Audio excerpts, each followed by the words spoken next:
उद्धव ठाकरे को अगर थाली का बैगन कहा जाए तो इसमें कोई आश्चर्यचकित होने वाली बात नहीं होगी। एक समय में कट्टर हिंदुत्व के एजेंडे पर चलने वाले बाबा साहेब ठाकरे की शिवसेना का आज ये हाल है कि भाई वो हिंदुत्व के मुद्दे पर खड़े होना ही नहीं चाहते। क्या पार्टी की विचारधारा है, किस एजेंडे पर काम कर रही है, किसी को कुछ मालूम ही नहीं है। अगर इन शॉर्ट कहा जाए तो जहां वोटों का फायदा वहीं पार्टी का झुकाव। संसद में भी यही देखने को मिला। वक्फ बिल संशोधन को लेकर संसद में जब बात पक्ष विपक्ष की आई तो उद्धव ठाकरे के संसद ने बिल के खिलाफ ऐसी बातें बोली जिसे आप सुनकर दंग रह जाएंगे कि वोट बैंक के लिए कोई इस कदर भी गिर सकता है। पहले आप उद्धव ठाकरे के संसद को सुनिए, फिर खबर में आगे बढ़ते हैं। बड़ी बात है कि मैं खुद भी जेपीसी में था और दुर्भाग्य की बात है कि जेपीसी में आखिर तक क्लॉज बाय क्लॉज चर्चा कभी नहीं हुई और यही कारण था क्योंकि जेपीसी में हमने देखा कि नॉन स्टेक होल्डर्स को भी बुलाया जाता था। अब ऐसी स्थिति में आप जब एक आध बिल लाते हो तो आपका उद्देश्य क्या है, आप क्या चाहते हो, और ये देखने के बाद हर वक्त हमें महसूस हुआ है आप लोगों की कतरी और करनी में बहुत फर्क होता है। आपको जो बिल लाने में किसी को न्याय देने की प्रक्रिया नहीं है आपके मन में। तो उद्धव ठाकरे के सांसद मोदी सरकार की मंशा पर सवाल उठा रहे हैं कि उनका अचानक मुसलमानों के लिए प्यार कहां से आ गया।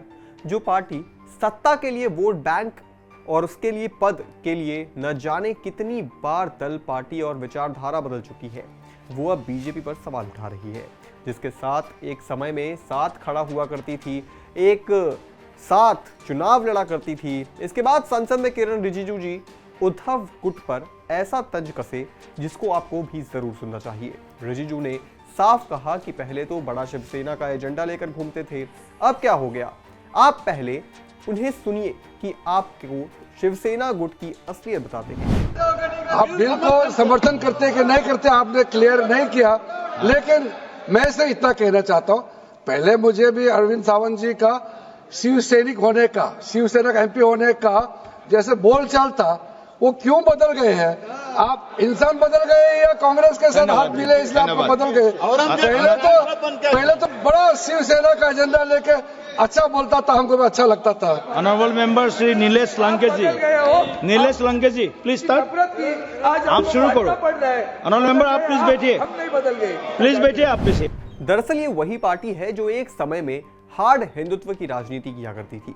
बाबा साहेब ठाकरे के समय में शिवसेना की पूरी राजनीति हिंदू के चारों तरफ घूमती थी और बीजेपी भी इसमें पार्टी की साथ देती थी। लेकिन जब पार्टी की कमान उद्धव ठाकरे के हाथ में आई है, पार्टी का जो हाल हुआ है, जितने तेजी से पार्टी का प्रदर्शन खराब हुआ है, लोगों के बीच से पार्टी अपनी पकड़ खोई है, ये सभी ने देखा है। आज पार्टी का ये हाल हो गया है कि पार्टी की जो असल विचारधारा हुआ करती थी, जो बाबा साहेब ठाकरे ने बनाई थी, उसके बिल्कुल उलट हो गई है। ये वही बाला साहेब ठाकरे की पार्टी है जिन्होंने एक समय में मुख्यमंत्री पद के लिए भी पार्टी के विचारधारा से कोई कॉम्प्रोमाइज नहीं किया था। पार्टी की विचारधारा तक के लिए पद को त्याग देने वाले बाबा साहेब ठाकरे की जरा सी इज्जत उद्धव ठाकरे ने भी उनमें है नहीं। आज उद्धव ठाकरे थाली के बैगन हो गए हैं। सत्ता और पद के लिए कभी बीजेपी के साथ आए, कभी कांग्रेस जैसी पार्टी के साथ आए। वो कांग्रेस पार्टी जिसके लिए बाबा साहेब ठाकरे ने कहा था कि मर जाएंगे लेकिन कांग्रेस पार्टी के साथ नहीं जाएंगे, लेकिन उद्धव ठाकरे आज उसी पार्टी के साथ मिल गए हैं। और शायद यही वजह है कि उद्धव ठाकरे की पार्टी के हाशिए की ओर आज जिस स्थिति में है वो पार्टी खड़ी है उसकी। इस पूरी खबर पर आप क्या सोचते हैं दोस्तों, हमें कमेंट करके जरूर बताएं और मैं तमाम बड़ी खबरों से जुड़े रहने के लिए आप देखते रहें आनंद भारत।